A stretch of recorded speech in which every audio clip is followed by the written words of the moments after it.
everybody to the second day of the Beyond the Boolean Cube workshop. So the first speaker for today is Noam Lifshitz, and he has a very complicated title, so I'm going to read it from my phone. He's going to talk about product mixing, quantum separation, and comfortable Juntas.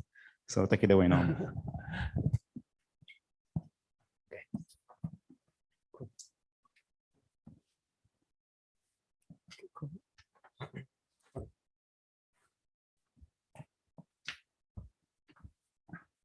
So today I'm going to talk about anti-group theory. So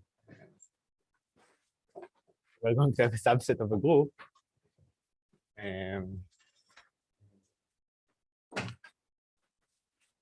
We're going to say that it is product free or an anti-subgroup.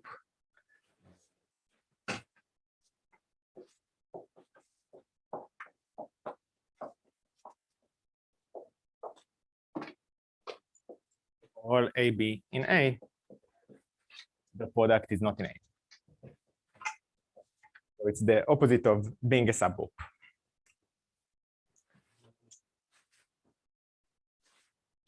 Okay, and the following problem was posed by Baba and Shosh in 1985.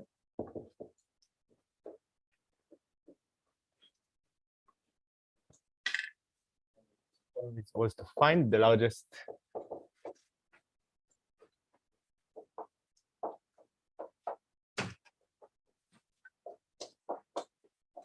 free subset of a group, of a given group, G.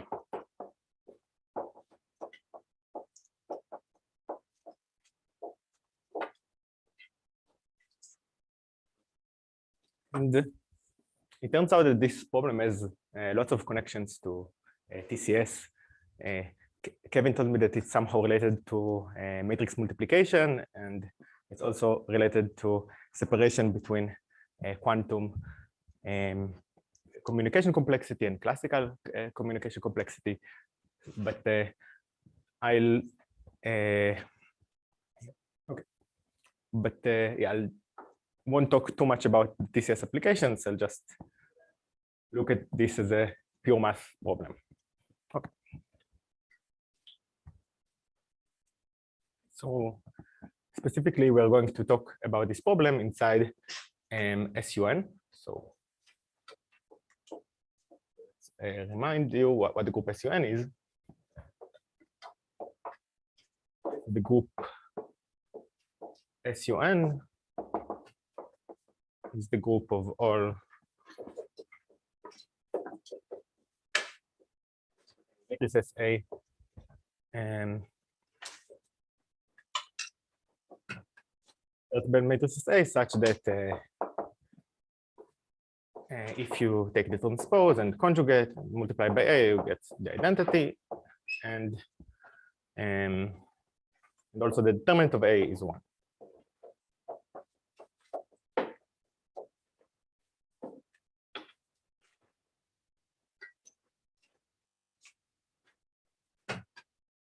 Another thing that I have to define is the Haar measure, I guess. So there exists a probability measure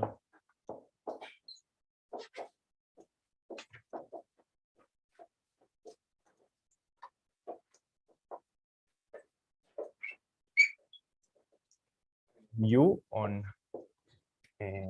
SUN that's left invariant. That means that all measurable A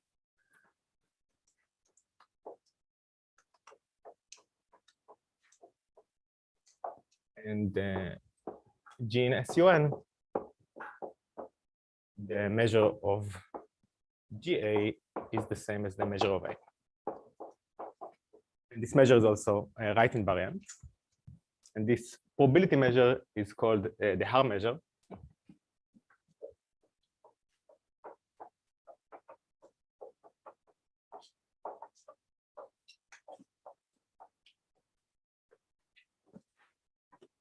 And basically, Gowers he posed this problem not only for finite groups, but we extended this problem to all compact groups, or specifically asked about SUN. Okay, so that's, and the conjectured what is the largest product-free set.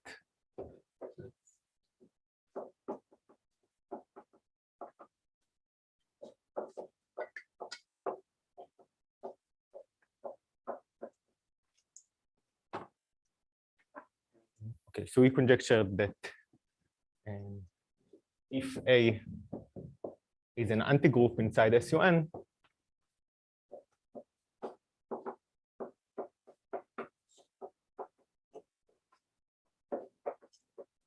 then the measure of A is at most e to the minus n to the 1/3, e to the minus n. So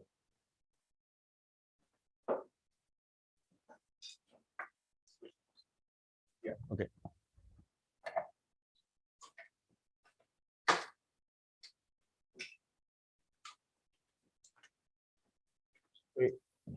We conjecture that the largest product-free set is going to be exponentially in n. And what he was able to prove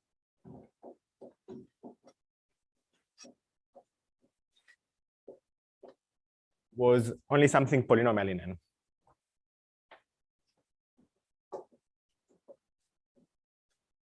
Almost n to the minus 1/3.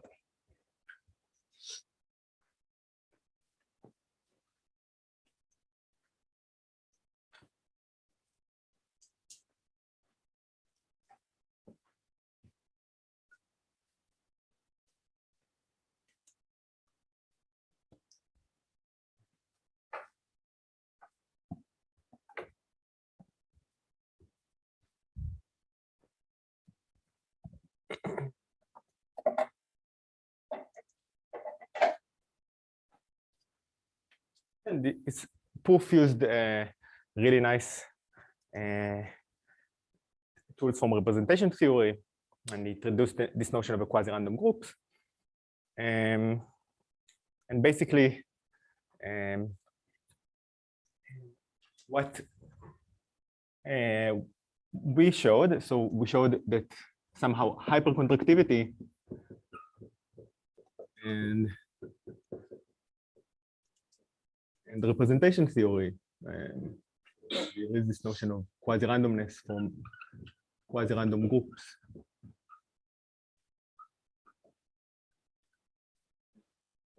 Representation theory. What we showed is that they sort of go well together, and when you combine them, you get much more power. And what we proved is the following. So this theorem is by Ellis, Guy, and Door. Show that if A is a subset of SUN,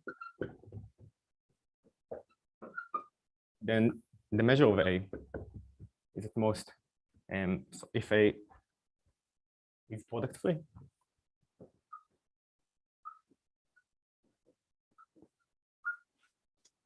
the measure of A is at most e to the minus Cn to the 1/3. 1/3.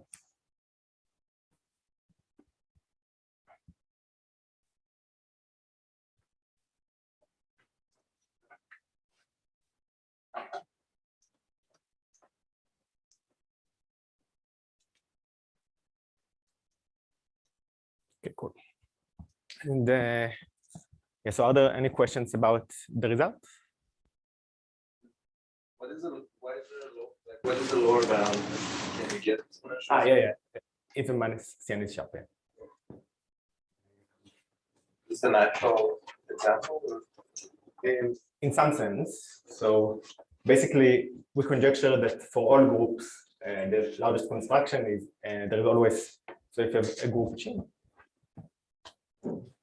yeah, you can see probably this pen is trapped. Yeah, okay.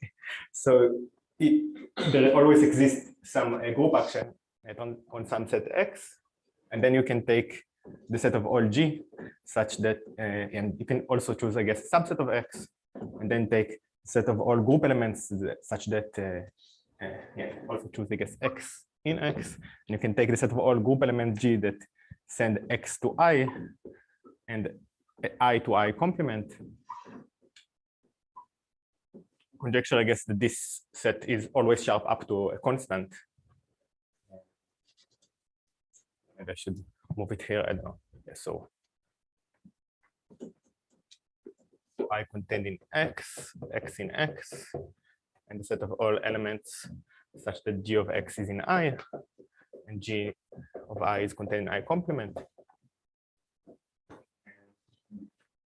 We called it a Kedlaya set, and we conjecture that this set is always the largest product free set up to a constant. And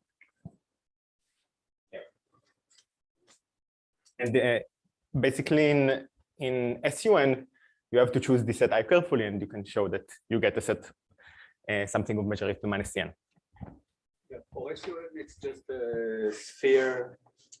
So SUN obviously acts on the sphere, and then you look at the cap. Right, and you want the center of the cap. Cool. And okay, so our result got stuck in e to minus cn to the 1/3, but in some sense there was a good reason why it was stuck there. You can take a look at the product mixing version of this problem. So that's another theorem. So we can take three sets, A, B, and C, and of measure at least e to them, at least that.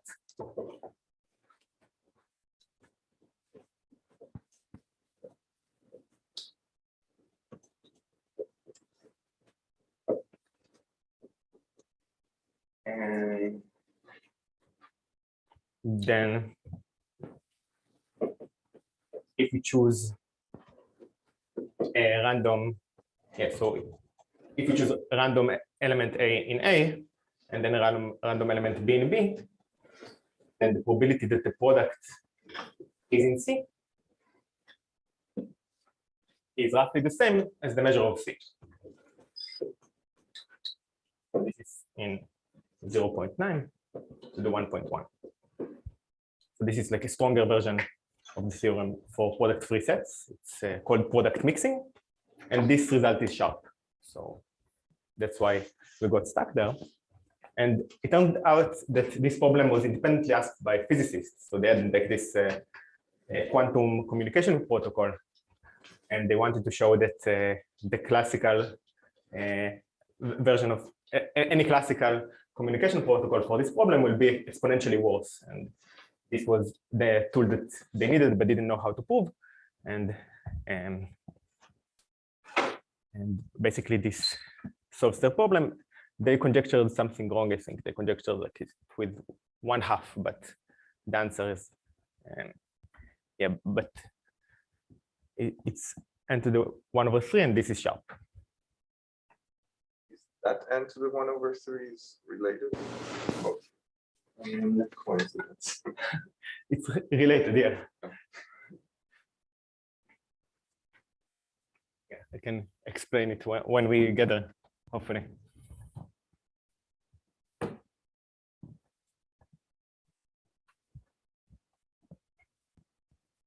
And with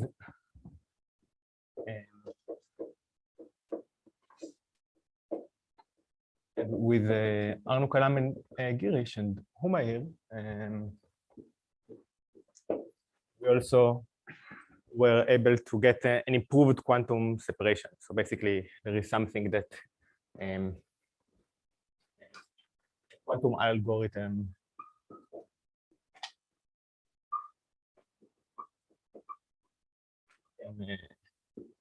communicate with one clean qubit and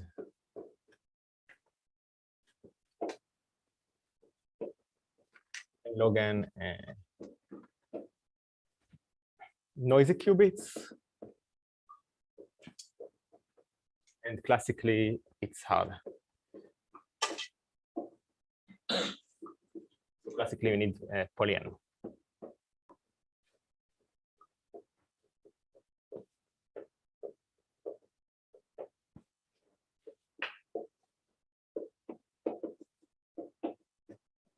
So I won't go into details about that because I don't know anything about that. But yeah, I mean, it was really lucky. Like the Simons Institute asked me to mentor Uma, and then asked her to give me some problems in SUN because we had this theorem, and then she sort of told me about this problem that's related to this problem, and we thought about it together, and it looks like we can solve it. Okay.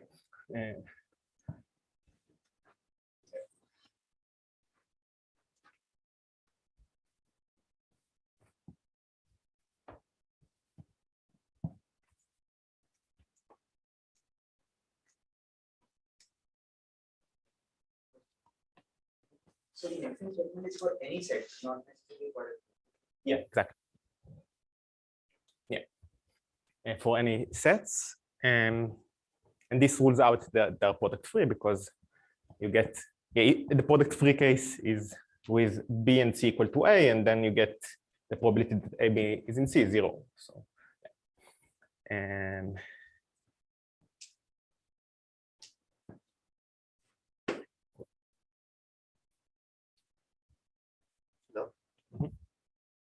entered sharper in the product mixing? yeah.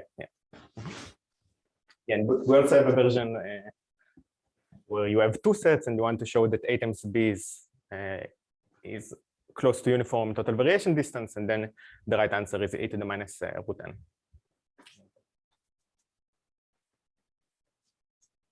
Yeah. It basically tells you everything you want to know about mixing, but for the product free sets, you need something more. But,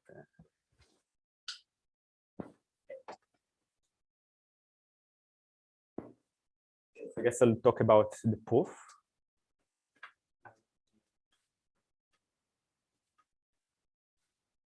Okay, cool. So I'll just recall notions from representation theory. So, so let V be a vector space.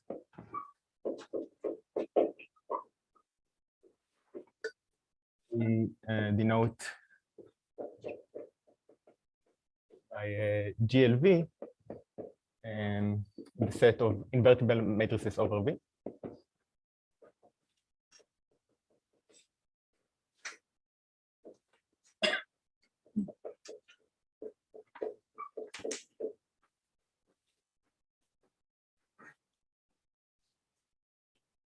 Okay. And then a representation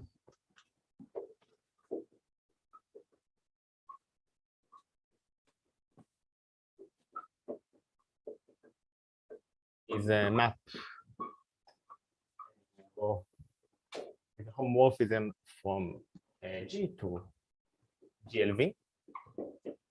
And equivalently, you can say the following. So equivalently, you have a multiplication map from G times V to V. And this multiplication map is linear. So G of alpha V plus beta U is alpha GV plus beta GU. And it's also associative. So H GV is the same as H of GV.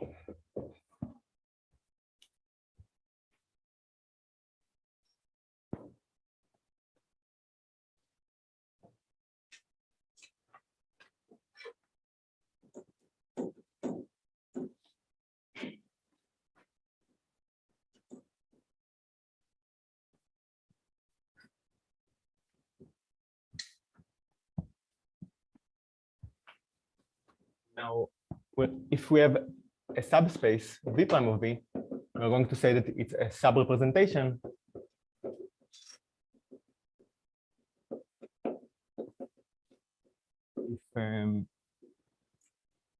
G of V prime, G of V is in V prime for all V in V prime.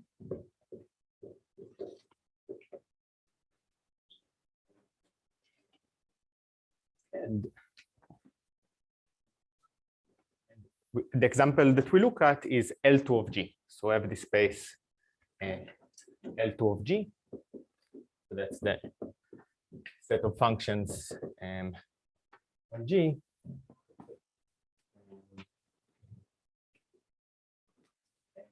Such that let's write it as expectation. So if we take a random element in mu, the expectation of fx squared is finite. So here it's finally not just a notation, but it actually has some meaning in this L2. So, okay, and this space of functions, this is a so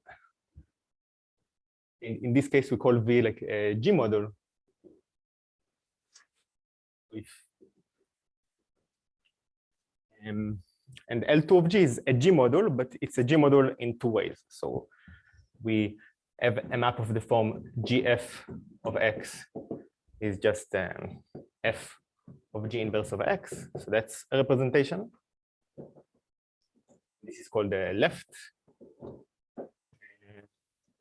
We'll call it a left representation.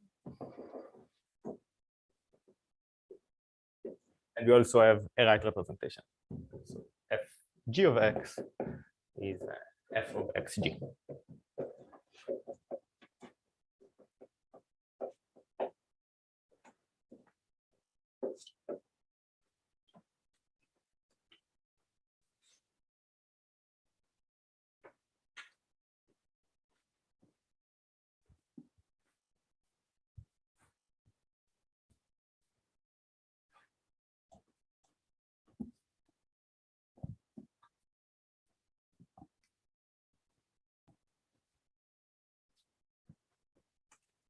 So plan is now to talk about Gowers proof, but are there any questions?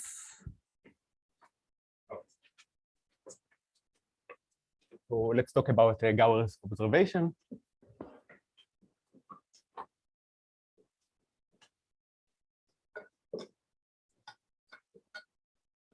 So his idea was to define an operator TA. So let's say that A is a subgroup of a subset of your group. Can be, and then you can look at the operator TA of F, which is the expectation over A in A of F of AX.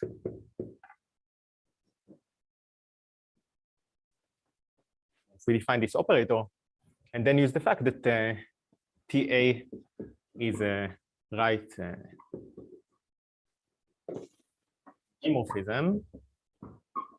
Okay, so that I also need to define. So that means that TA of FG is the same as TAF.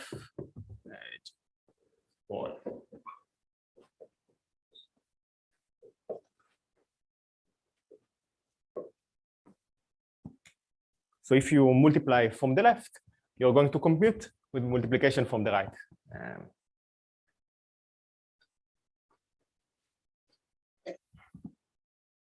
So how is that useful?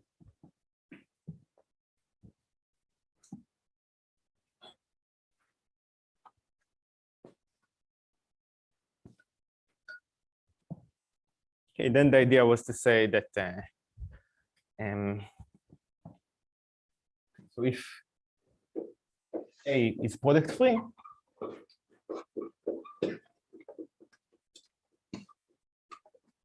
let F be the indicator of A, and then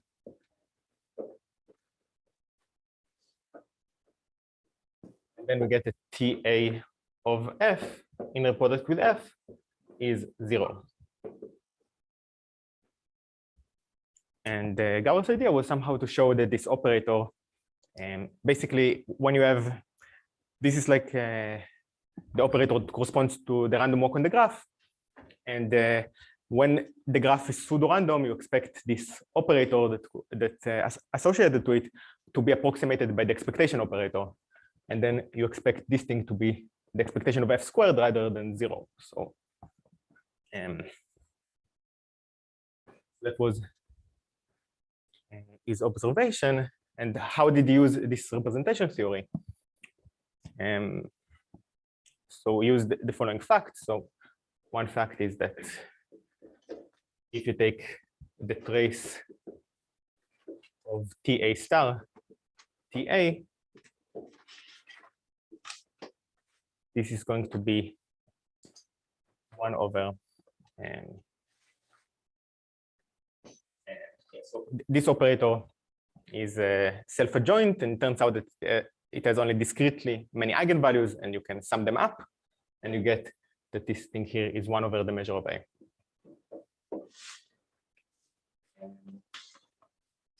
And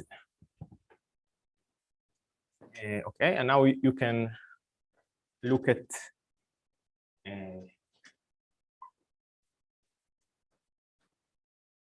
the maximum.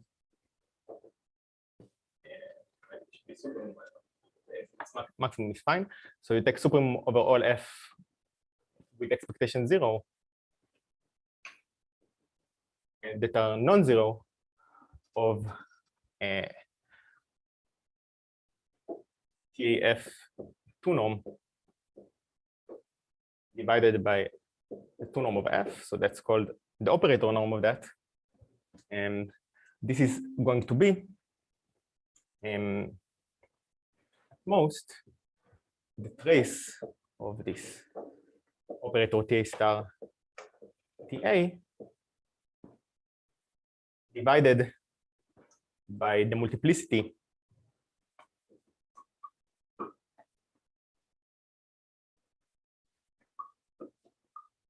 of the largest eigenvalue of TA star A.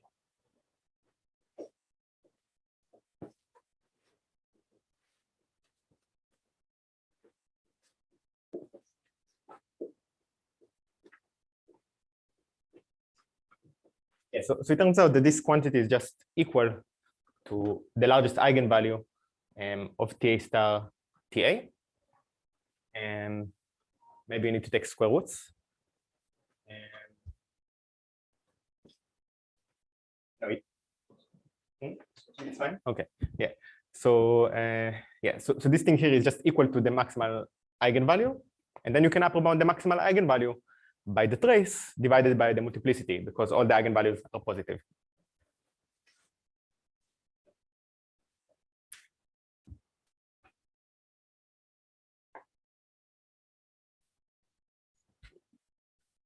So let's just write it that this equals to lambda max trace of TA star T. That's why it's upper bounded by this.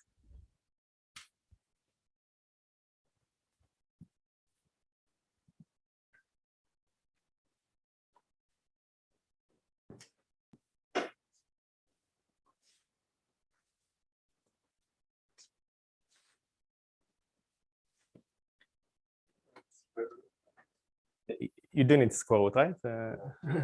Okay. Square the left side. Just square the left side. The left side I square, yeah. Okay. And then everything here is fine. Okay, cool. And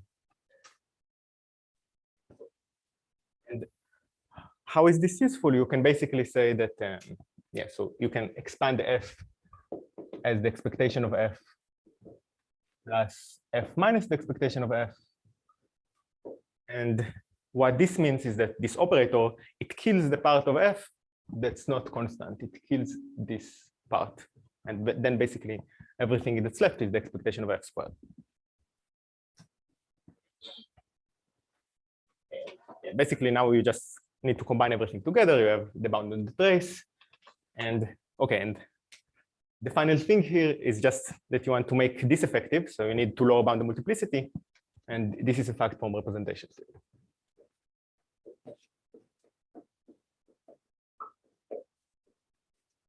Yeah, so every representation, let's write it like that.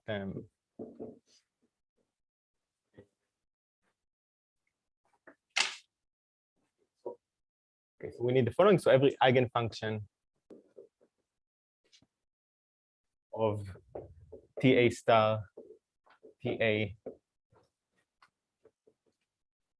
is a right representation of SUN. Okay, so that's one fact, and also it's a non-trivial one. So you always have the trivial representation where G of V is equal to V for all G, but if you take every eigenfunction except for this one that corresponds to constant function, you're going to get a non-trivial right representation of SUN. And yes, that's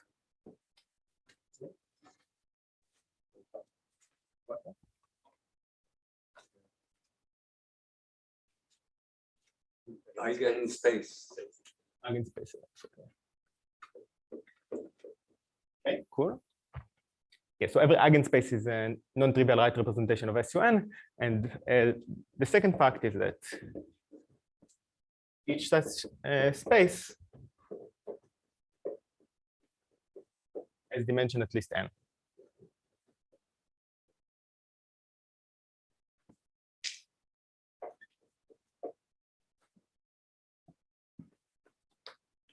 And when you combine all of this together, you get Gowers bound that in SUN, the measure of every product free set is at most n to the minus 1/3. And I'll soon, I think, be able to explain where this exponential in n to the minus 1/3 come from. Are there any questions about Gowers proof? Don't you have to deal with the constant eigenvector? Yes. So the constant one, yeah. So except for this one. So every eigenspace, yeah, but let's say restricted to L0. But they don't contribute enough to make the trace large. And no, because this is 1 over mu A is already large, and you have one eigenvalue. Yeah.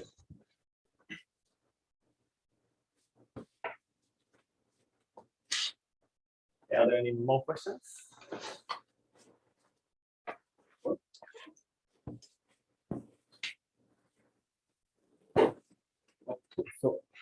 So now we'll talk about this relationship between this representation theory stuff and Boolean functions and hypercontractivity.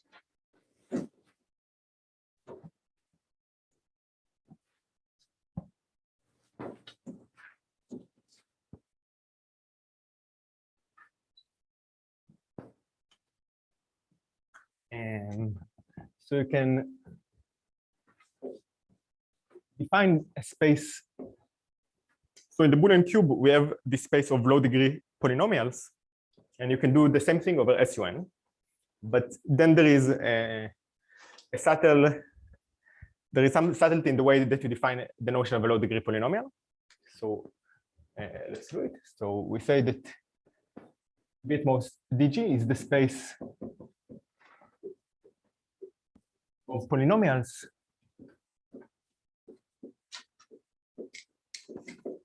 degree D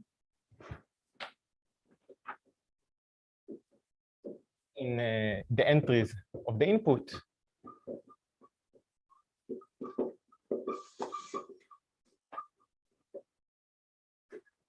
and their conjugates.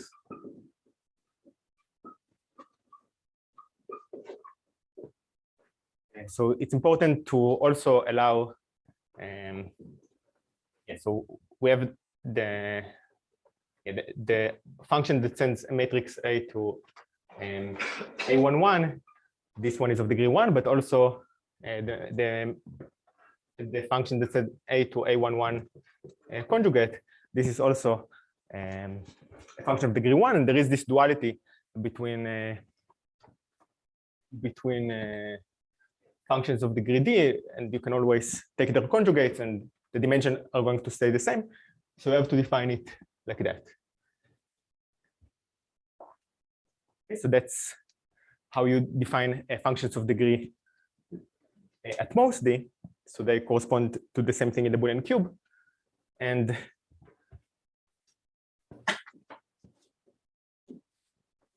then you can define the degree exactly d part of G to be the intersection of v at most d of G with the orthogonal complement to the functions of degree d minus 1.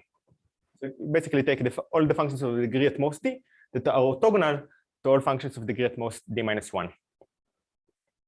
And yeah, basically, if you look at the Boolean cube, you see that the number of monomials of degree d, it's n choose d. So it's basically going with d. It's going rapidly. And we get that the largest multiplicity we have here, the happier we are. We have a smaller eigenvalue. And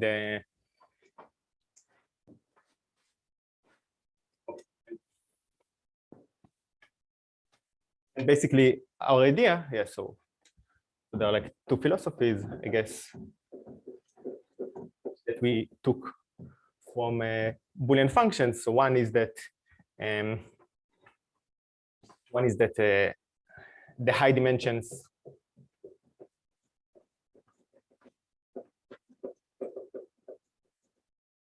correspond to high degrees.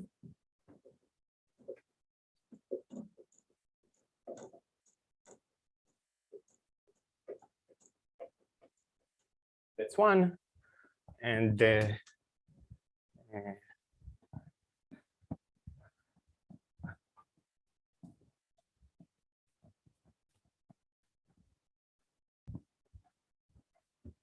second philosophy is that if f is the indicator of A and A is small,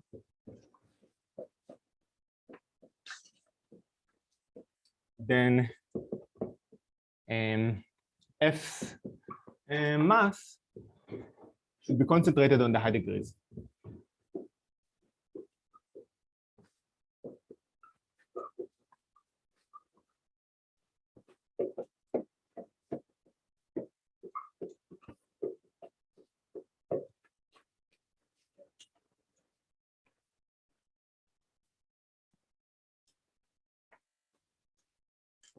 That's L2 mass?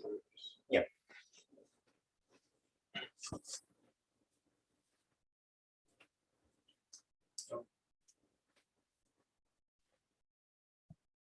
And we did manage to prove both of these facts. So we had one representation theoretic theorem and one analytic ingredient that together you can use them to prove the theorem. So one theorem is that if we take a sub-representation of the space V equal to D,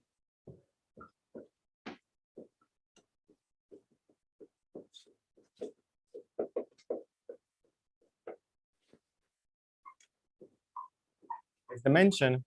So one thing I think that you didn't mention is that V equal to D is an eigenspace.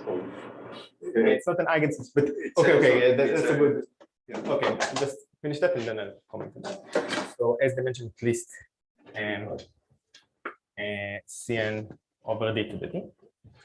Yes, so guys, right, that this space of degree D, it has these analytic properties, that it's this space of polynomials, but also is a natural object in the context of representation theory, because if you start with a degree D polynomial and you multiply from G, you act from G by the left or from the right, you still get a degree D polynomial. So this is a sub-representation of L2 of G from both sides.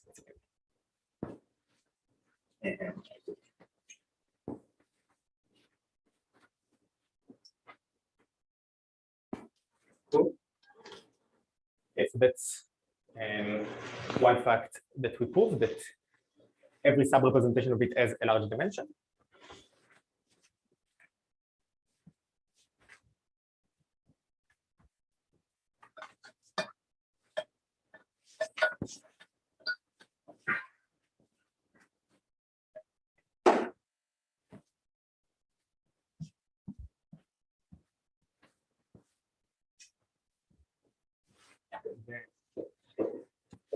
Other analytical ingredient is a level D inequality.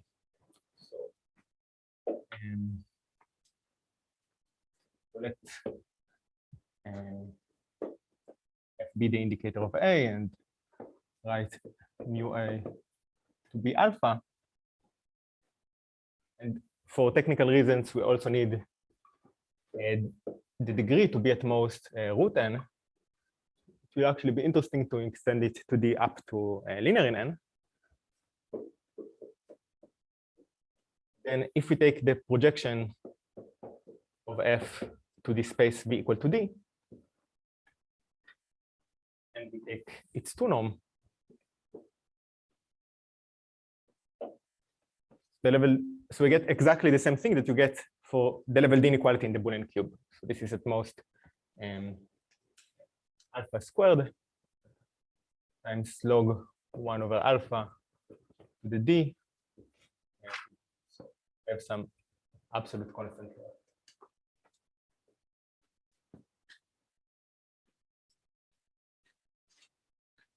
I guess also D needs to be at most log 1 over alpha.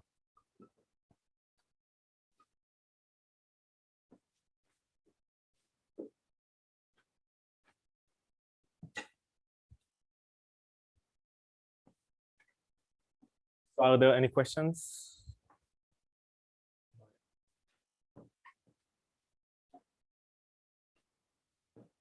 Okay, cool.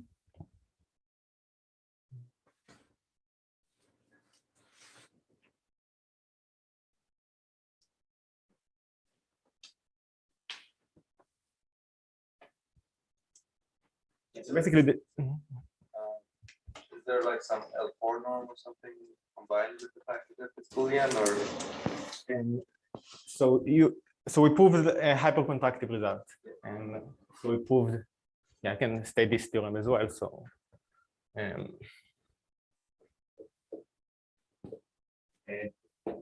yeah, so there exists a noise operator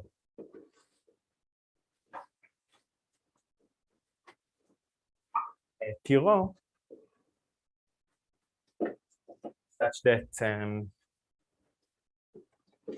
if rho is at most 1 over square root q minus 1, then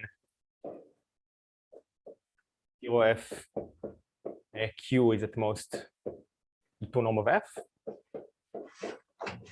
That's one thing that's important, that it has contraction properties, but right now it doesn't mean anything because this operator T rho could be the expectation operator.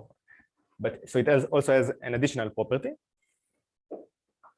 that if f is of degree D, if f is in D equal to D, then the two norm of T rho f is at least rho over C to the D for some absolute constant C.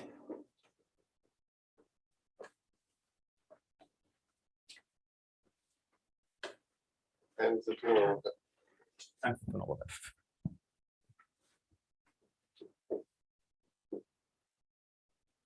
And the last part is for D at most root n. And we conjecture that the same operator that we constructed will have this property for D maybe up to linear n.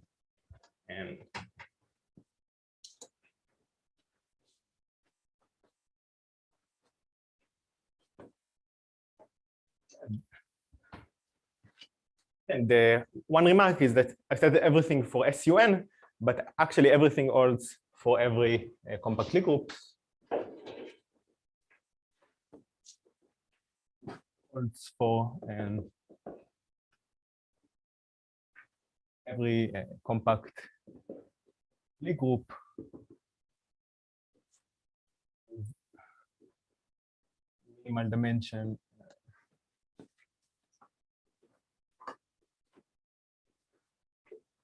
of a non-trivial irrep is at least n.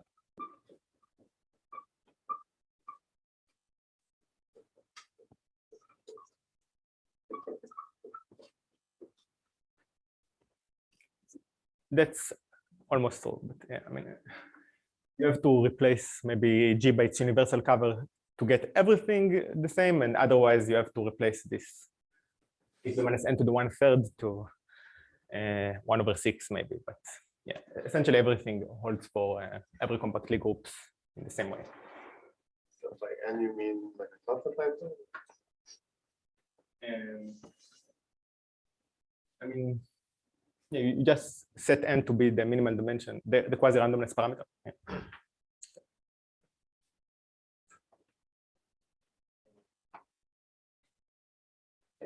So now let's just explain how our result for product-free sets, how it, let's just show the proof. So Gowers defined this operator TA that, so you can generalize it. So you can also define this operator TF, where TF of G and of product-free theorem, I don't know, product mix. So TF of G is F convolution with G, which is the expectation of X of F of X Gx inverse Y. I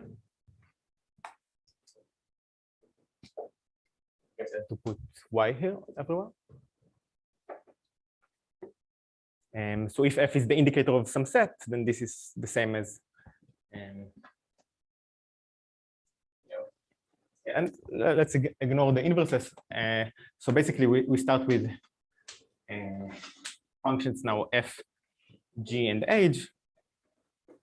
And we want to show that TFG inner product with H.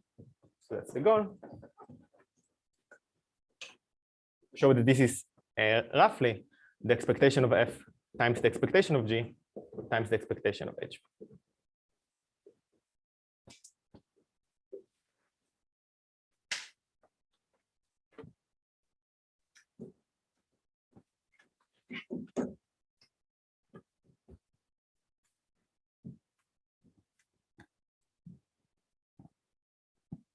So one fact that we're going to use is that this thing decomposes nicely. So you know that if we take the inner product between F and G, it's the sum of the inner product between the degree D part of F and the degree D part of G. That's just because it's a projection, but it also behaves well with respect to this operator. So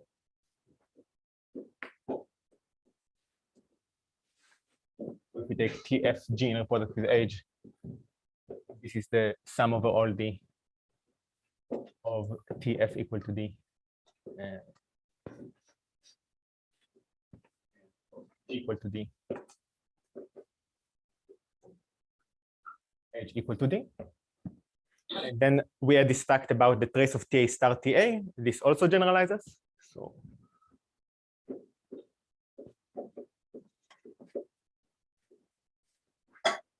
the trace of TF star TF, this is going to be the 2 norm of F squared for every F. And okay, so now our goal will be to show that this TF equal to D part, inner product with G equal to D, and this part, we want to show that this is negligible.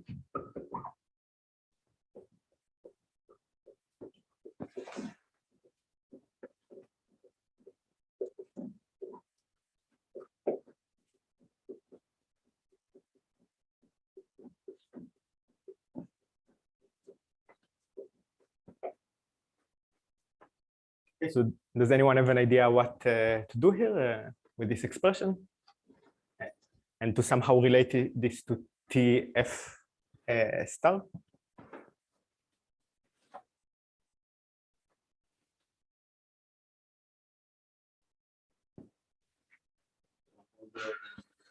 So it's actually just Cauchy-Schwarz. Okay. Yeah, so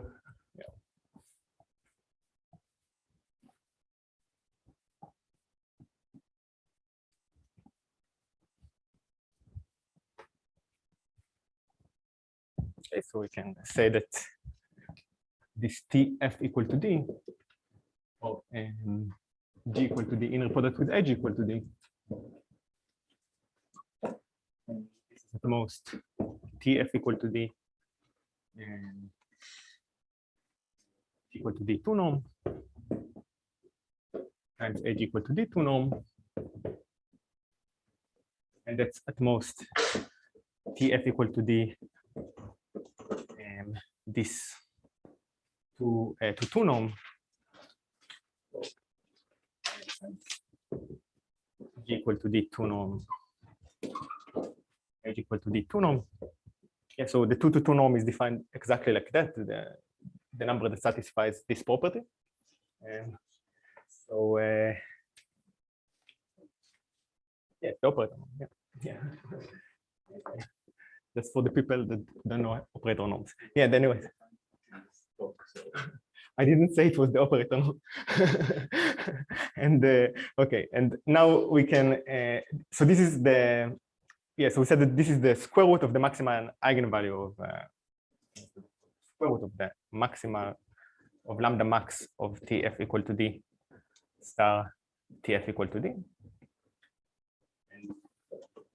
And then we can use this, yes,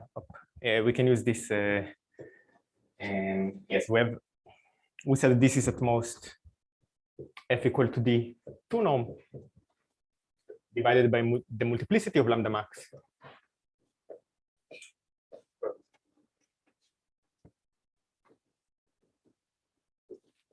And eventually you get that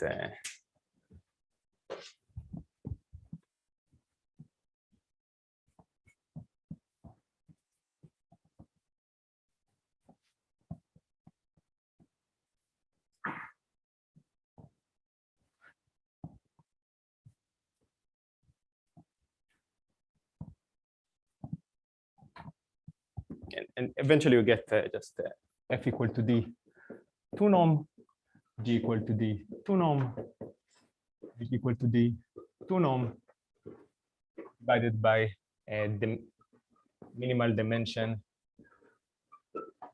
of a subrepresentation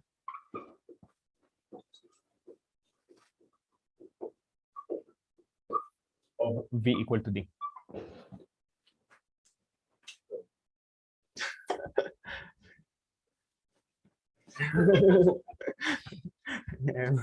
Okay, cool. So yeah, and okay, and now basically, yeah, the result just follows. So let's just see what's going on when D is equal to 1. So basically, when D is equal to 1, the dimension is equal to n, and basically what Gowers did was essentially to say that we have the degree 1 part of the function. Gowers just said, okay, this is at most the 2 norm of f, which is the square root of the expectation of f. And what we did was to say, we said that the level 1, the 2 norm of f, this is at most the expectation of f times log 1 over the expectation of f. So we're comparing this thing with the expectation of f cubed. Yeah. And yeah, so we are comparing this thing with the expectation of f cubed. So basically, if you don't get the right dependence on the expectation, you get only something polynomial in n. But here we get this log factor that competes with this n, and that's why. Where does the log come from? This is the level 1 inequality. Oh, The level 1 inequality tells you that the square is the most expectation squared times log 1 over the expectation of f. Yeah, so basically you have this log factor that fights this n, and you get this log factor 3 times, or maybe 1.5 times, and here you get a half time the dimension. So you have 3 logs that fight this n, and that's why to get you everything works up to e to the minus n to 1/3.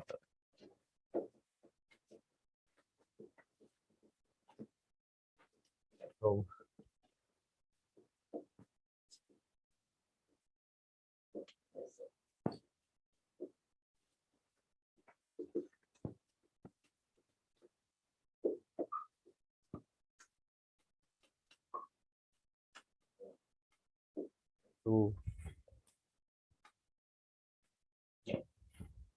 and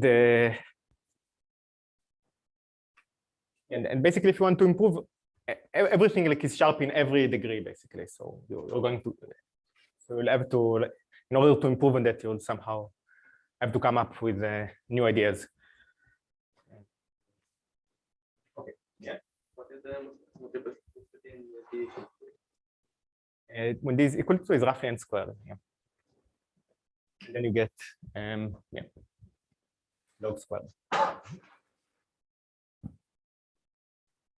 Okay, so I think I'll stop here.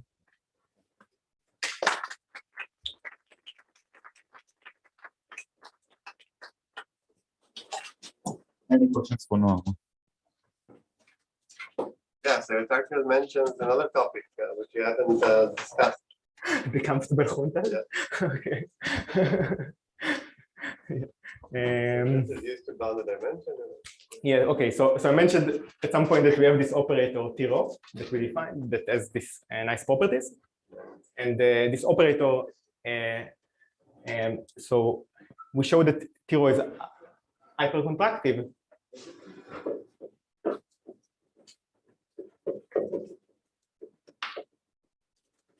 Via our coupling technique.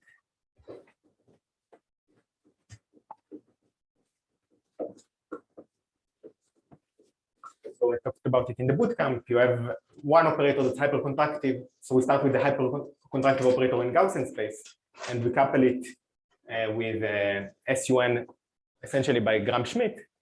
And then you get a hypercontractive operator on SUN that's hypercontractive for free.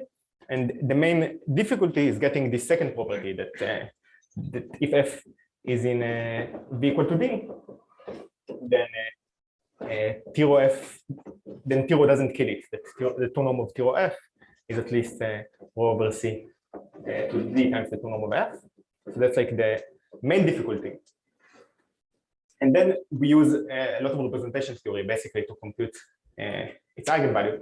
So this operator now commutes with the action of the group only from one side. So the first thing is to symmetrize it and to make it commute with the action also from the other side as well. And we still get something hypercontractive. And then these comfortable D-junta come up.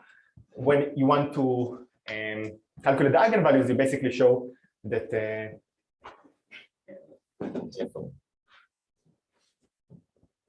okay, maybe I can define what a comfortable D-junta. So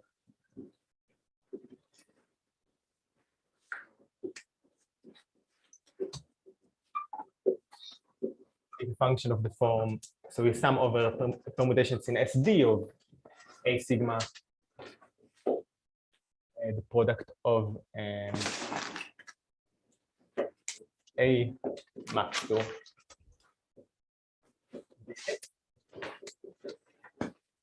so what these are the comfortable D-juntas. So why are they called comfortable D-juntas? They are D-juntas because they only depend on the upper D times D minor of the matrix. And so they depend only on D coordinates in some sense. And they are comfortable because they are multilinear. We know that in general, if you want to work with matrices, with functions on Gaussian space even, we have to work with the Hermite polynomials. These functions are multilinear, they also have this extra property that the monomials correspond to different rows and different columns. And it turns out that it makes them really nice for when you try to compute the eigenvalues. Oh, comfortable to work with. Yeah. Any more questions? Yeah, that's the notion of a comfortable different, and the point is that every eigenspace every eigenspace contains a different, so that's why, and that requires some representation theory to prove. And yeah, and that's Is this actually 5 from 1 to D? So it's all Yeah. the first few rows? yeah, first the rows and first the columns. That's why it's a different. Yeah. Okay. A sigma is a sign or something else? And a sigma, it depends on sigma. So it comes from these Young symmetrizers. Yeah. The thing is, how do you prove lower bound for sub representation of B equals to B?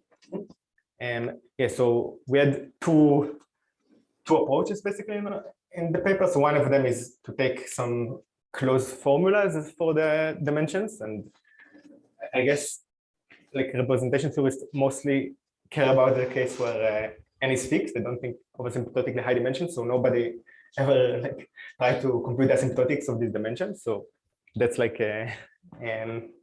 one thing. But another approach actually uses this comfortable difference. We sort of say that each eigenspace or each representation contains this differunta, and then we can show that we can shift it by elements of G and get lots of linearly independent functions, and that gives you a lower bound on the dimension. Yes, we'll take further questions offline. So let's thank Noam again.